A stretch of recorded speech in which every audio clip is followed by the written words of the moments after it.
السلام عليكم ورحمة الله وبركاته. الحمد لله الملك الحكيم الجواد الكريم العزيز الرحيم، فالطريق إليه واضح للقاصدين، والدليل عليه لائح للناظرين، والصلاة والسلام على سيدنا محمد وعلى آله وأصحابه الطيبين الطاهرين. يا حي يا قيوم يا حنان يا منان يا ديان يا سلطان يا ذا الجلال والإكرام، اللهم أمطر صبيب الرحمة على سيدنا ومولانا شيخ العالم العلامة المغفور له Profesor Dr. Kiai Haji Fuad Hashim wa Mbah Abbas Buntet wa jami'il masyayikh fi hadzal ma'hadil mubarak. Allahumma ighfir lahu warhamhu wa'afihi wa'fu anhu wa akrim nuzulahu wa wasi' madkhalahu waghsilhu bil ma'i wal thalji wa naqqihi minal khataaya kama yunaqqa ath-thawbul abyadu minad danas. Allahumma ij'al dhurriyyatihi min awliyaikal muqarrabin wal ulama'il 'amilin ar-rasikhin al-'abidin az-zahidin al-mutawadhi'in al-maftuhin al-marzuqin al-mahbubin al-mujahidin at-tahirin. Amin. Amma ba'du.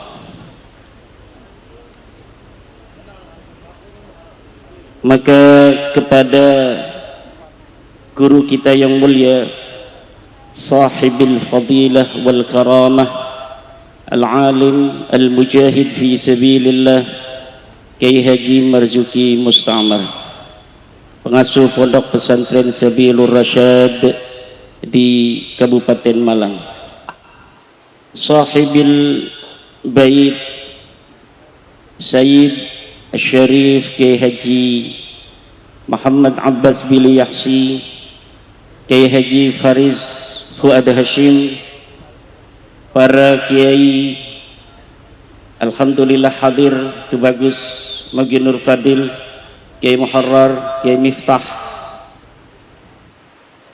Gus Jenderal Nur Wahid, Bapak Ahmad Syekhu, Bapak Kapolres, Bapak dari Bumi Putra, Bapak dan Ramil, para kiai-kiai, hadirin ma'asyiral muslimin rahimakumullah. Kiai Fuad Hashim adalah mutiara Nahdlatul Ulama. Hidupnya menghiasi Nahdlatul Ulama. Dengan keberadaan beliau dulu, Nahdlatul Ulama terlihat semakin indah. Kiai Fuad Hashim adalah merupakan singa Nahdlatul Ulama yang menjaga alas roban Nahdlatul Ulama dari gangguan musuh-musuhnya. Kiai Fuad Hashim adalah anak panah Nahdlatul Ulama dalam rangka menyebarkan ajaran Islam ke seluruh pelosok negeri.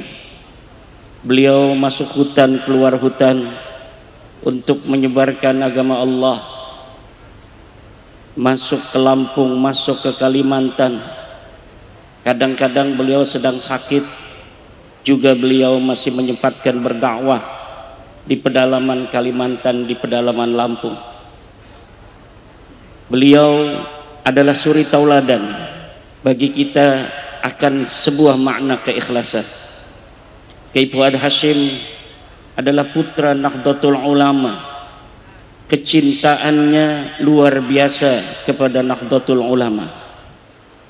Kalau ada yang bertanya dari mana saya dapat mengetahui kecintaan dari Kiai Fuad Hashim terhadap Nahdlatul Ulama, saya katakan kecintaan beliau dikuatkan dengan fakta dan data.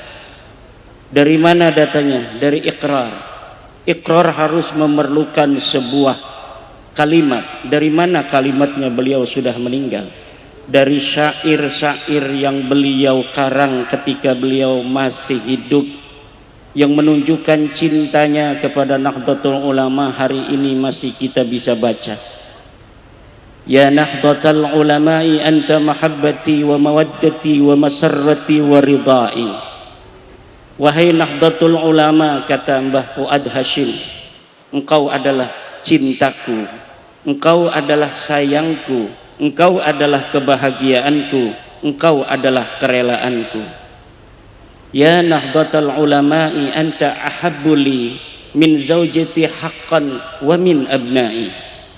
Wahai Nahdlatul Ulama, engkau lebih aku cintai daripada istriku sendiri, sebenar-benarnya cinta, dan dari anak-anakku. Jadi kalau ditanya apakah Mbah Fuad Hasyim mencintai Kiai Abbas, tentu.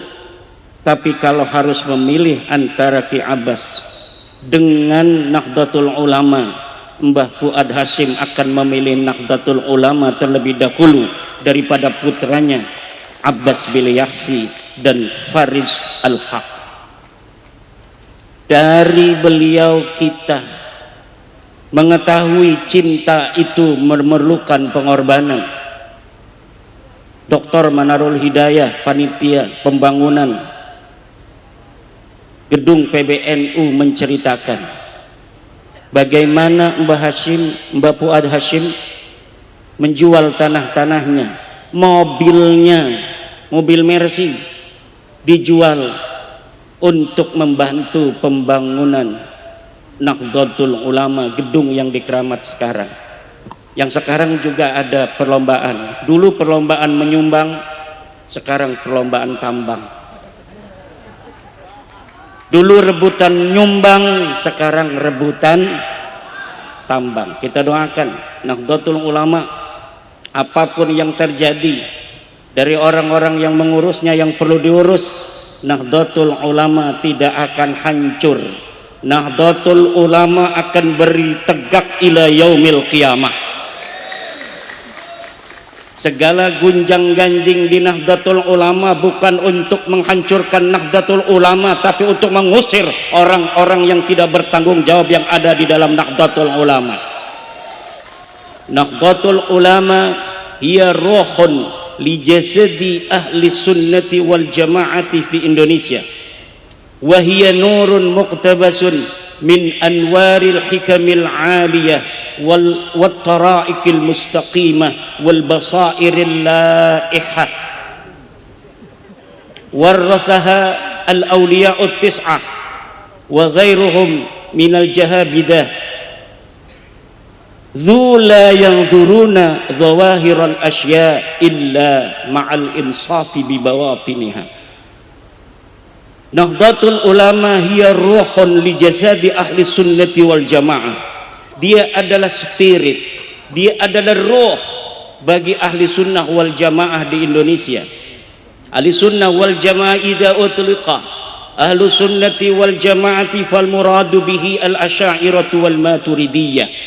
Apabila dimutlakkan nama ahli sunnah wal jamaah, maka yang dimaksud adalah ahli sunnah itu adalah ahli sunnah al asy'ariyah wal maturidiyah, yang dibawa oleh Abu Hasan al-Asy'ari dan oleh Abu Mansur al-Maturidi, yang hari ini kita kenal di antara ajarannya adalah mencintai ahli baitnya Nabi besar Muhammad sallallahu alaihi wasallam dan keturunannya, dengan cara kita menjaga nama baik daripada ahli bait, menjaga nasabnya.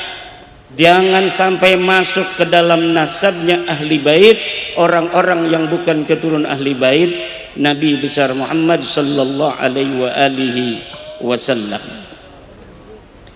Keresahan Yai Marzuki Musta'mar tadi, keresahan yang ada itu bukan hanya ada di medsos, bukan hanya ada di YouTube dan di Facebook. Itu ajaran-ajaran mereka itu telah terkodifikasi di dalam puluhan kitab-kitab karya Ba'lawi. Apa yang dikatakan oleh Yai Marzuki Musta'mar tadi itu ada dicetak di dalam kitab-kitab mereka. Cuma yang namanya orang Indonesia yang bisa baca kitab kuning itu sedikit. Yang bisa baca kitab kuning belum tentu berani. Wa minal ladina tajarra'u Syekh Al-Alim Al-Fadil Kiai Marzuki Musta'mar. Banyak orang yang dia mampu untuk membaca kitab, dia tahu ajaran-ajaran ad-dalalah demikian, tapi tidak berani untuk mengungkapkannya. Dan kita harus berterima kasih kepada Allah, ada orang-orang yang diberikan oleh Allah keberanian untuk menyampaikannya. Untuk apa? Agar umat Nabi besar Muhammad sallallahu alaihi wasallam yang sangat dicintai oleh Rasulullah ini akan selamat dari ajaran-ajaran yang menyimpang. Kalau Ahmadiyah dia menyimpang silahkan, tetapi namanya bukan lagi membawa Islam. Kalau ada ajaran-ajaran yang dia menyimpang daripada rukun iman dan rukun Islam, tetapi dia tidak membawa-bawa nama Islam, silahkan saja Anda membuat agama baru seperti agama Sikh di India, agama Druz di Timur Tengah. Mereka mirip orang Islam tapi tidak menisbatkan diri kepada kaum musallin, pada kaum muslimin, maka itu tidak akan kita ome-ome. Tetapi apabila mereka mengaku keturunan, bukan keturunan dulu, mengaku beragama Islam saja, tetapi ajarannya tidak sesuai dengan Al-Quran, ajarannya tidak sesuai dengan Al-Hadis, dengan rukun iman yang telah mujma' alaih, dengan rukun Islam, maka apabila mereka menisbatkan dirinya kepada Islam, maka wajib bagi negara untuk terjun, untuk turun tangan menetapkan bahwa ajaran dan aliran itu adalah aliran sesat dan menyimpang dan tidak boleh lagi membawa nama-nama Islam. Ini aturan konstitusional yang kita sepakati di negara Pancasila, negara Kesatuan Republik Indonesia, tanah warisan dari nenek moyang kita yang kita cintai. Al-Mu'ahadah Al-Wataniyah yang telah tadi disinggung oleh Gus Baris adalah kesepakatan leluhur kita, para pejuang-pejuang bangsa tahun 1945, untuk mencari format yang paling ideal untuk bangsa Indonesia yang heterogen, dari suku, dari agama. Apa format muahadah wataniyah yang paling tepat untuk bangsa kita di dalam mengikat persatuan dalam sebuah bangsa yang kita ingin bersama-sama untuk membangun bangsa dan negara ini? Tidak ada lagi yang paling tepat adalah selain dengan apa yang telah disepakati oleh leluhur kita, para pejuang-pejuang the founding father waktu itu tahun 1945, kecuali adalah negara Republik Indonesia dengan 4 pilar Pancasila, Undang-Undang Dasar, Bhinneka Tunggal Ika, dan NKRI, Negara Kesatuan Republik Indonesia. Bagi kita warga Nahdlatul Ulama, kita santri, ini sudah mendarah daging. Kiai-kiai kita yang tidak sekolah SD, kiai-kiai kita yang tidak mengenal sekolah pendidikan umum, itu senantiasa sama di dalam bagaimana memupuk nilai-nilai kecintaan terhadap bangsa dan negara ini. Maka negara, jangan sekali-kali negara meragukan daripada kecintaan warga Nahdlatul Ulama. Jangan negara sekali-kali meragukan kesetiaan perjuangan Wali Songo Indonesia terhadap bangsa dan negara ini. Sekarang terjadi konflik di PBNU, negara nggak usah ikut-ikut campur. Ini kalau ini yang menang kita untung, ini yang menang kita rugi, nggak ada. siapa saja yang menang dari konflik sekarang ini di PBNU, siapa saja yang menang pasti akan bersama Negara Kesatuan Republik Indonesia. Kalau negara ikut-ikut campur malah nanti makin terbelah dan kerugian hanya akan menyertai Negara Kesatuan Republik Indonesia. Biar kami cengker sedulur, jangan ikut-ikutan. Mau jadi pendamai silahkan negara, tapi kalau negara mau ikut campur mendukung salah satu dan membiarkan lainnya, maka nanti di bawah akan terpecah, dan yang tidak didukung oleh negara dukungannya ini dari bawah akan menganggap negara dalam keadaan salah. Maka negara tonton saja apa yang terjadi dengan kami di Nahdlatul Ulama ketika terjadi dinamika internal. Siapa saja yang menang pasti kami bersama Negara Kesatuan Republik Indonesia. Yang satu memecat ketua umum, yang satu memecat sekjen. Silakan saja, namanya perlawanan, namanya usaha, namanya al-muhawalah al-mutanahiyah, harus dilakukan. Ujung-ujungnya kita lihat saja, PWILS tidak punya kepentingan. PWILS tidak punya kepentingan terhadap konflik di Nahdlatul Ulama hari ini, karena yang satu madhab husnudon, yang satu madhab kibin. Saya setuju dengan Gus Paris, dua kelompok ini sudah tidak pantas lagi ada di PBNU. Sekali lagi, negara ketika kami mengatakan begini, ini cengker sedulur, jangan ikut-ikutan. Kita pegang Kiai Imad, jangan. Kita pegang Ki Marzuki Mustamar, jangan. Kita pegang yang Belono, jangan. Ini cengker sedulur. Biarkan kami selesaikan dulu, nanti sudah beres baru kami laporan kepada Negara Kesatuan Republik Indonesia. Karena kalau negara ikut campur megang yang satu nggak megang yang lain, bahaya untuk NKRI, Negara Kesatuan Republik Indonesia. Akan ada luka, sisa-sisa luka kepada pemimpin yang ada sekarang yang tidak mudah untuk sembuh.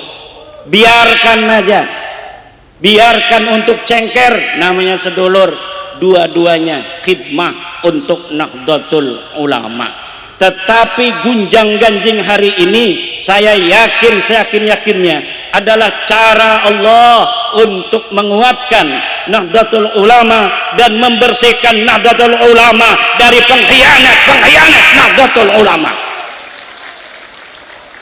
Banyak yang menangis hari ini, kiai-kiai di bawah, tangisan air mata, ada surat-surat cinta yang penuh dengan kesedihan. Ada konten-konten, ada video-video dari kiai-kiai, ada banser-banser yang menangis, ada banser-banser yang bingung. Banser dapat telepon, kita kuasai gedung PBNU. Ditelepon lagi oleh sebelahnya, kita kuasai gedung PBNU. Nih saya satu orang untuk menguasai gedung PBNU, yang nyuruh beda-beda orang. Sekali lagi negara atau siapapun, apalagi bukan negara, mau ikut campur urusan kami, nanti kami akan cepat bersatu loh.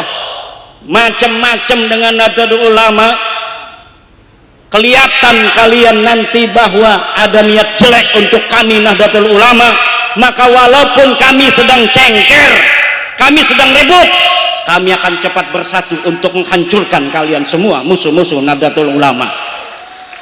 Jadi jangan macam-macam mau masuk-masuk, melihat ada dinamika internal, lalu mau mencari-cari ikan tanpa ikut nau,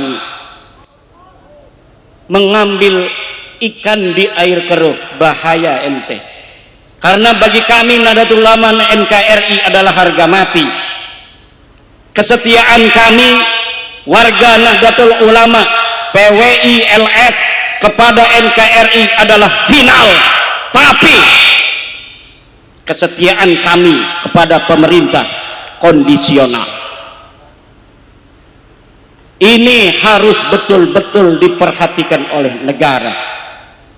Jangan ikut-ikut acak-acak Nahdlatul Ulama, mau siapapun. Kenapa? Karena kami biasa dalam dinamika internal dan kami akan bisa melaluinya sebentar lagi, dan setelah itu yang ada hanya orang-orang ikhlas yang ada di Nahdlatul Ulama. Dan kalau menurut survei, warga NU 70% menginginkan Kiai Marzuki Mustamar sebagai Ketua Umum PBNU.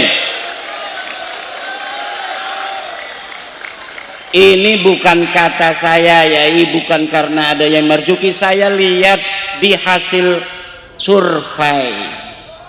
Dan nih PCNU Cirebon yang hadir, ingat, memang dalam Nahdlatul Ulama pemegang daripada suara itu PC dan PW. Tapi PC PW di dalam bagaimana PC PW itu memilih calon harus mendengar geretak hati masyarakat Nahdiyin di bawah.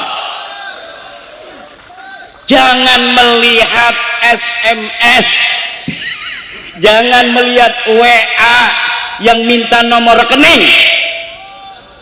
jangan, tapi melihat hasil survei warga Nahdlatul Ulama pengen siapa yang menduduki sebagai ketua mereka, sebagai rois mereka, agar antara pemimpin yang dipimpin ada alaqah batiniyah yang kuat, ada trust, ada kepercayaan. Jangan sampai Nahdlatul Ulama yang besar, yang menurut survei, para ahli survei, 53% orang yang beragama Islam mengaku dirinya Nahdlatul Ulama. Ini berarti berapa ratus juta itu? Mungkin bisa nyampai 130 juta warga Indonesia mengaku dirinya adalah Nahdlatul Ulama. Jangan sia-siakan potensi besar yang sudah aman untuk negara kesatuan Republik Indonesia ini. Basis Nahdlatul Ulama memang ada di pesantren, tetapi lulusan pesantren sekarang berada di tengah-tengah masyarakat. Episentrumnya tetap pesantren, epicentrum tetap pesantren. Kader-kader inti daripada Nahdlatul Ulama adalah di pesantren. Jangan bikin peraturan orang-orang PBNU, mereka yang bisa masuk PBNU hanya mereka yang mempunyai sertifikat AKNU. Ini akan menjauhkan kader-kader pesantren daripada kepengurusan Nahdlatul Ulama. Dan ini juga naturalisasi begini. Orang-orang yang dulunya bukan NU, bahkan memusuhi NU, hanya karena dia ikut kaderisasi NU 3 hari, langsung dia dinyatakan lebih berhak untuk menjadi pemimpin NU daripada anak-anak santri kiai-kiai NU, santri-santri buntet yang 7 tahun dia mondok, digembleng kecintaan kepada Allah, cintaan pada Rasulullah, cinta kepada agama Islam, cinta kepada negara kesatuan Republik Indonesia, cinta kepada Nahdlatul Ulama. Di kader, tiba-tiba dia tidak bisa menjadi pemimpin NU hanya karena dia tidak mempunyai sertifikat AKNU. Tetapi orang-orang yang bukan NU dinaturalisasi. Dia dulu mempunyai cara pandang bukan cara pandang NU. Dia tidak mondok di pesantren NU, Nahdlatul Ummah, Nahdlatul Ulum. Tidak mempunyai guru-guru yang cucu daripada Mbah Hasim, cucu murid daripada Mbah Khalil, cucu murid daripada Mbah Syekh Nawawi Banten, Mbah Abdul Abbas Buntet dan lain sebagainya. Tiba-tiba dia pantas dan sah secara konstitusi ADRT Nahdlatul Ulama untuk jadi ketua PBNU hanya karena dia punya sertifikat AKNU. Ini sama saja menjual Nahdlatul Ulama kepada musuh. Akan mudah disusupi itu. Siapapun orang bisa daftar untuk AKNU, bayarnya cuma 1 juta. Kemudian pelatihannya cuma beberapa hari saja. Akhirnya orang yang tidak mempunyai nilai-nilai ke-NU-an, kalau dibelah, darahnya kuning, darahnya biru, darahnya coklat dan lain sebagainya, bukan hijau, tiba-tiba dia bisa lebih berhak untuk menjadi pengurus NU daripada santri buntet, daripada santri babakan Ciwaringin, daripada santri Benda Kerep, daripada santri Sidogiri, santri Lirboyo, santri Tebuireng sekalipun, kalau tidak punya sertifikat AKNU nanti tidak akan bisa untuk menjadi pemimpin NU di setiap tingkatan, karena dianggap NU-nya tidak lulus. Padahal dia belajar di para kiai-kiai yang cara pandang pemikiran, paradigma NU yang tidak bisa dibantah. Ini yang sedang terjadi, dan mudah-mudahan kalau ada yang sampai menang, sampai nanti mau tamar itu, dia bisa kemudian memimpin lagi. Persyaratan-persyaratan seperti ini jangan sampai diteruskan. Bicara tentang peradaban dunia, bagaimana ingin menyatukan Israel Palestina agar tidak perang, tetapi merawat warga NU tidak mampu, PCPW tidak ditandatangani. Yang tidak mau dukung lagi muktamar depan dikarateker. Kalau Cirebon yang selamat begini berarti sudah teken mau dukung itu. Kalau tidak mau dukung itu bisa dikarateker. Dan ini sudah bukan rahasia lagi. Allah cinta kepada Nahdlatul Ulama, maka hari ini Allah berikan kuasanya terjadi hal demikian. Maka saya katakan pada Gus Paris tadi di rumah bahwa sebenarnya ini adalah bentuk daripada sunnatullah, rekayasa Allah, kecintaan Allah pada Nahdlatul Ulama untuk menghancurkan serpihan-serpihan pengkhianat Nahdlatul Ulama. Bicara tentang tambang, bicara tentang TPPU, apa-apa istilahnya, pencucian uang dan lain sebagainya, itu hal-hal kecil yang mungkin yang bisa dibaca dan dikonsumsi oleh publik. Mungkin ada hal-hal yang lain yang kita tidak tahu dan kita tidak mau tahu. Yang penting Allah berikan kepada kita pemimpin yang betul-betul akan membawa Nahdlatul Ulama sama seperti dulu, yaitu kecintaan terhadap warga Nahdlatul Ulama, kecintaan terhadap agama, kecintaan terhadap negara dan bangsa. Ormas Islam yang berpikir bukan hanya untuk warga dirinya, warganya sendiri, bahkan bukan hanya berpikir tentang orang yang seagama. Saya kira kalau ingin dipuntun, yang paling tinggi puntunnya itu adalah Nahdlatul Ulama. Dari dulu bagaimana hasil-hasil bahsul masail Nahdlatul Ulama mengarus utamakan persatuan bangsa, perbedaan suku, perbedaan agama ini seperti tidak diperhatikan. Untuk apa? Agar persatuan bangsa Indonesia dengan bersama-sama mengusung negara kesatuan Republik Indonesia ini bisa untuk selama mungkin kita bisa pertahankan. Karena hanya dengan kita yang mayoritas mencintai minoritas, minoritas menghormati yang mayoritas, hanya dengan itulah kita bisa untuk meminimalisir potensi-potensi perpecahan. Suku yang paling besar harus mengayomi dan melindungi suku-suku kecil. Hanya dengan itulah tidak ada luka, tidak ada kebencian yang tertanam yang nanti akan berbuah menjadi dendam di suatu saat nanti. Inilah pandangan Nahdlatul Ulama dalam politik kebangsaan, dan ini sudah ada yang menulis dalam sebuah kitab kuning.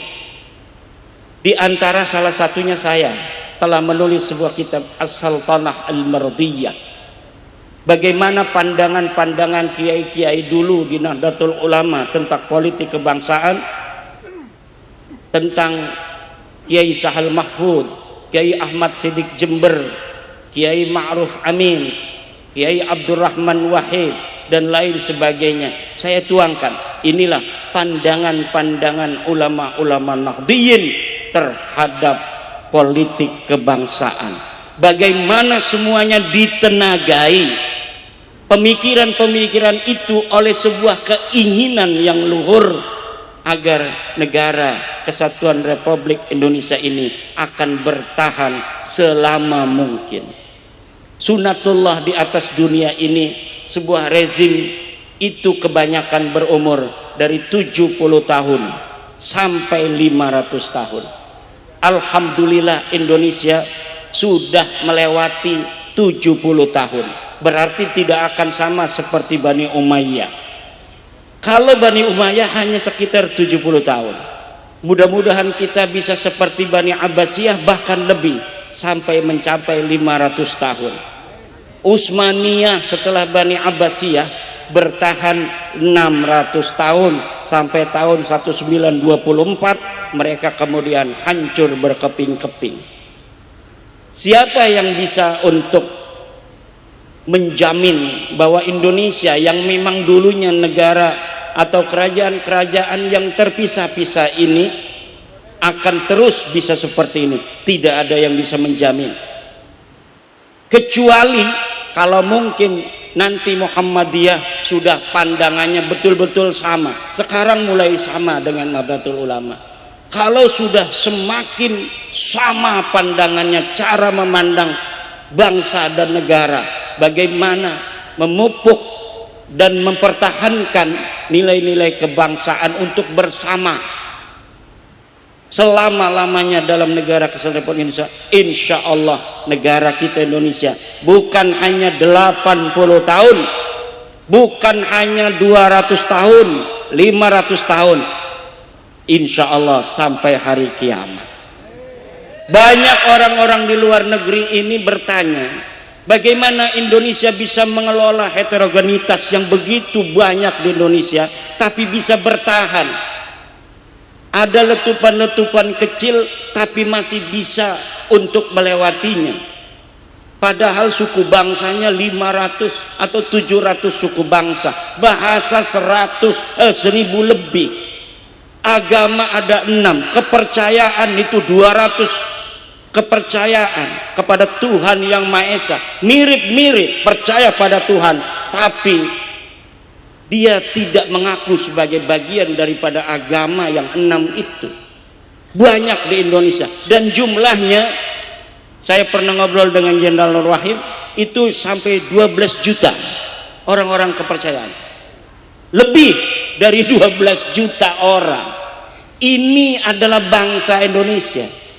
Dan Nahdlatul Ulama sudah final bahwa dakwah kita harus terus kepada non muslim, karena kita meyakini agama kita yang paling benar. Tetapi jangan jadikan upaya kita dakwah kepada non muslim itu menjadi alasan kita untuk menyakiti mereka. Tidak ada, la ikraha fiddin, tidak ada pemaksaan di dalam agama. Kalau umpamanya orang-orang buntet menerjemahkan agama begitu santun, akhlak yang begitu luar biasa, nilai pengorbanan, saling tolong menolong kepada siapapun itu diperlihatkan, nanti agama-agama lain, saya mau masuk Islam saja. Tapi kalau agama Islam di tataran kulitnya caci maki, saudara-saudara, jokodok, Ini adalah presiden Fir'aun, menteri agamanya adalah Dajjal, setan, iblis. Kalau orang-orang yang punya otoritas keagamaan semacam ini, maka nilai-nilai Islam itu akan dianggap nilai-nilai yang primitif, yang tidak pantas orang non-Islam untuk masuk ke dalam agama Islam. Maka kesantunan yang selama ini adalah merupakan ciri khas bangsa Indonesia, jangan sampai kemudian ditinggalkan dengan kita mengikuti orang-orang yang tidak punya sopan santun itu hanya karena mereka mengaku sebagai cucu Nabi. Dan sudah final daripada penelitian saya, Ba'lawi yang mengaku sebagai Habib itu bukan cucu baginda Nabi Muhammad sallallahu alaihi wasallam. Saya akan mempertanggungjawabkan kesimpulan ini di hadapan Allah Subhanahu wa taala, bahwa Taufik Assegaf bukan keturunan Nabi, Rizik Syihab bukan keturunan Nabi, Bahar Smith bukan keturunan Nabi, dan seluruh Ba'alwi yang pakai Syihab, Atas, Empuk dan lain sebagainya bukan keturunan baginda Nabi besar Muhammad sallallahu alaihi wasallam. Tetapi sekali lagi untuk PWI, peringatan dari saya sebagai wakil ketua umum PWI LS, walau mereka bukan keturunan Nabi, tidak ada alasan kita untuk membenci mereka jika mereka tidak lagi menyebarkan ajaran-ajaran sesat kepada saudara-saudara kita bangsa Indonesia. Jika mereka tidak mau lagi mengklaim para pahlawan-pahlawan bangsa Indonesia adalah bagian dari keluarga mereka, sementara orang asli di sini tidak ada yang jadi pahlawan. Jika mereka sudah menghentikan pengakuan itu di hadapan publik, tidak ada alasan lagi nanti PWI untuk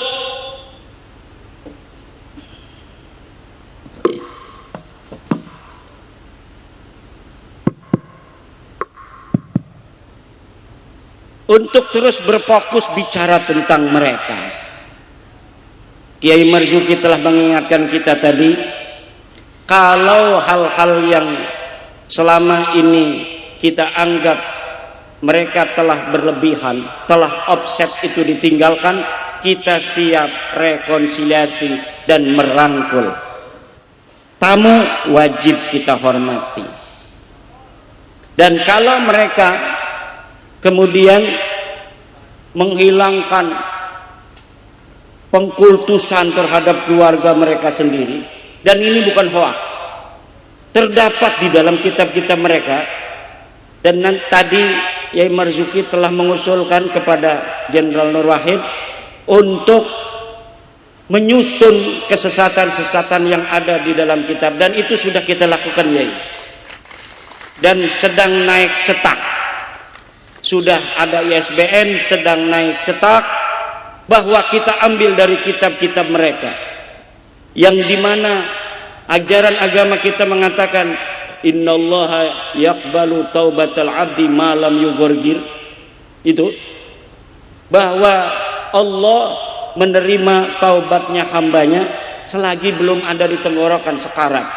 Bagi mereka ada di dalam kitabnya bahwa mereka bisa bertobat walaupun sudah mati di dalam kubur, walau zana, walau saraka, walaupun berzina, walaupun mencuri, mereka bisa untuk bertobat di dalam kubur. Ini bertentangan dengan ajaran agama Islam. Saya kira Kristen juga sama dengan Islam. Orang kalau sudah mati nggak bisa lagi bertobat. Jangan tanya tadi Kiai Marzuki tanya pada PKS, tanya pada Muhammadiyah, sama enggak?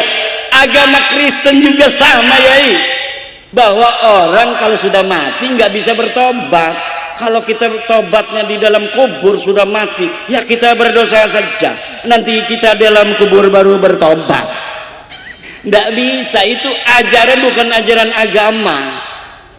Kalau orang bertobatnya di dalam kubur itu bukan ajaran agama. Lebih mirip ajaran orang-orang yang tidak percaya adanya akhirat. Sebenarnya mereka tidak percaya adanya akhirat, tapi kalau ngomong tidak percaya akhirat, tidak punya mukibin. Kalau ngomong tidak percaya apa adanya akhirat, nggak punya mukibin. Yang bodoh-bodoh itu banyaknya orang-orang beragama. Makanya mereka harus pura-pura seperti orang beragama, nanti punya pengikut orang-orang beragama. Ini bisa, walaupun saya tidak yakin itu. Mudah-mudahan salah. Mudah-mudahan analisa saya itu salah. Kenapa? Udah tua masih mau malsuin kuburan. Udah tua bangka malsuin kuburan. Orang yang bukan daripada bin Yahya disebut dia bin Yahya. Cucunya marah. KRT Sumodiningrat yang ada di Semarang punya cucu. Cucunya ngerasa ini leluhurnya pejuang daripada Keraton Yogyakarta, meninggal tahun 1811, adalah orang Jawa asli.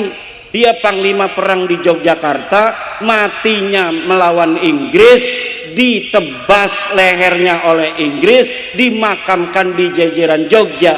Tahun 2018 makamnya pindah ke Semarang, silsilahnya pindah dari orang Jawa menjadi orang Yaman. Dan ini bukan satu dua, kita sudah mendeteksi laporan dari PWI LS Perjuangan Wali Songo yang ada di Pulau Jawa maupun di Pulau Sumatera dan Kalimantan, bahwa mereka membuat makam-makam ini bukan hanya di Jawa tetapi di Sumatera dan Kalimantan. Kemudian makam palsu ini dialamatkan menjadi leluhur daripada raja-raja yang ada di Sumatera dan raja-raja yang ada di Pulau Kalimantan.